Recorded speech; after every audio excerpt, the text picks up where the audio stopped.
नमस्कार दोस्तों, स्वागत है आपका आपके अपने YouTube चैनल DLS रजक में। मेरा नाम है DLS रजक और मैं लेकर आया हूं आपके लिए इंग्लिश ग्रामर की 3rd क्लास। चलिए शुरू करते हैं।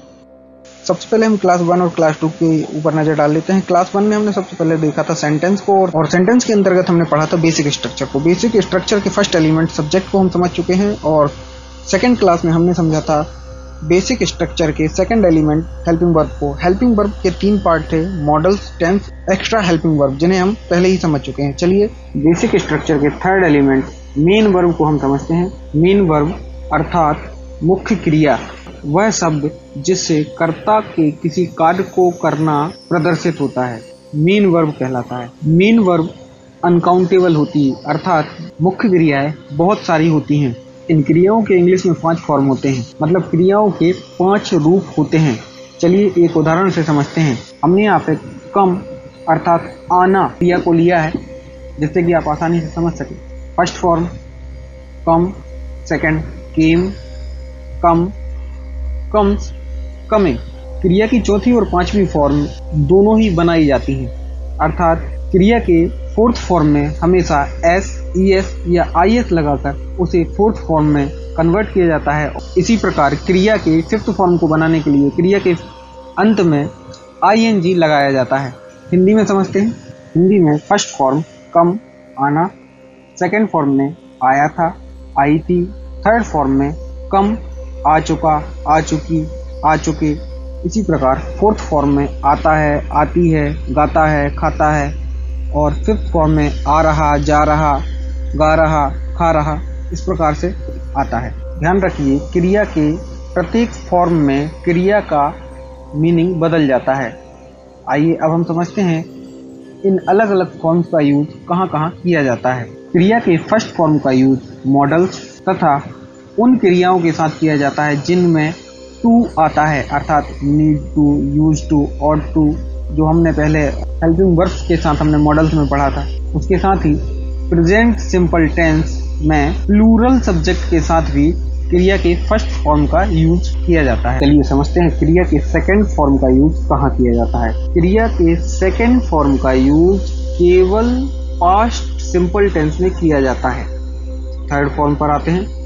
क्रिया के थर्ड फॉर्म का यूज परफेक्ट टेंस के साथ किया जाता है। परफेक्ट टेंस अर्थात कोई सा भी परफेक्ट टेंस हो, प्रेजेंट परफेक्ट, पास्ट परफेक्ट या फ्यूचर परफेक्ट, सभी के साथ क्रिया के थर्ड फॉर्म का यूज किया जाता है।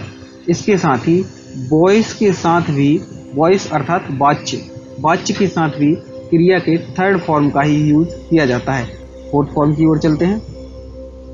क्रिया के 4th फॉर्म का यूज प्रेजेंट सिंपल टेंस में सिंगुलर नाउन के साथ किया जाता है। याद रखिएगा, 4th फॉर्म का यूज हम प्रेजेंट सिंपल टेंस में सिंगुलर सब्जेक्ट के साथ और क्रिया के फर्स्ट फॉर्म का यूज प्रेजेंट सिंपल टेंस में प्लूरल सब्जेक्ट के साथ करते हैं। चलते हैं 5th फॉर्म की ओर, कंटिन्यूअस। जैसा कि ऊपर यहाँ इंगित है, आ रहा, आ रही, आ रहा, गा रहा, इससे स्पष्ट होता है कि कोई भी वह कार्य जो चल रहा हो, वर्तमान में चल रहा हो, वहाँ पर हम क्रिया के 5th फॉर्म का यूज करते हैं। प्रत्येक कंटिन्यूअस टेंस में हम क्रिया के 5th फॉर्म का यूज करते हैं, चाहे वो प्रेजेंट टेंस हो, पास्ट टेंस हो या फ्यूचर टेंस हो, सभी के साथ हम क्रिया के 5th फॉर्म का यूज करते हैं। चलिए क्रिया के सारे फॉर्म हम समझ चुके हैं कि किस फॉर्म का यूज कहाँ पर किया जाता है। अब आप कहेंगे बहुत सारी क्रियाएं होती हैं जिनके तीनों फॉर्म एक से होते हैं या कुछ के 2 फॉर्म एक से होते हैं। जैसे हम कम, फर्स्ट फॉर्म में कम और थर्ड फॉर्म में भी कम लिखा हुआ है। इसी प्रकार और भी बहुत सारी क्रियाएं हैं जिनको तीनों फॉर्म में सेम लिखा जाता है।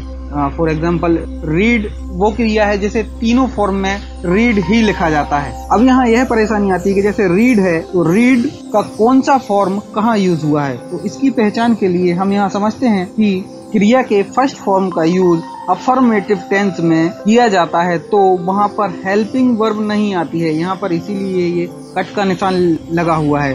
सेम ऐसे ही सेकंड फॉर्म क्रिया का, वहाँ पर भी जब हम टेंस में क्रिया के सेकंड फॉर्म का यूज करेंगे तो हेल्पिंग वर्ब वहाँ नहीं लगाएंगे। थर्ड फॉर्म में क्रिया के साथ हमेशा हैज, हैव, हैड यूज होता है। अगर हमें फर्स्ट फॉर्म में नेगेटिव सेंटेंस बनाना है तब हम यहाँ पर हेल्पिंग वर्ब का यूज करेंगे। इसी प्रकार क्रिया के फोर्थ फॉर्म में भी हम हेल्पिंग वर्ब का यूज नहीं करते हैं। जब हमें नेगेटिव वर्ड बनाना होता है तो ES यहाँ पर हेल्पिंग वर्ब के साथ जोड़ दिया जाता है और क्रिया के फर्स्ट फॉर्म का यूज किया जाता है। तो आज हमने मेन वर्ब को समझ लिया है। मिलते हैं नेक्स्ट पार्ट में। अगर आपने हमारे चैनल को अभी तक सब्सक्राइब नहीं किया है तो चैनल को सब्सक्राइब कीजिए और वीडियो को लाइक कीजिए।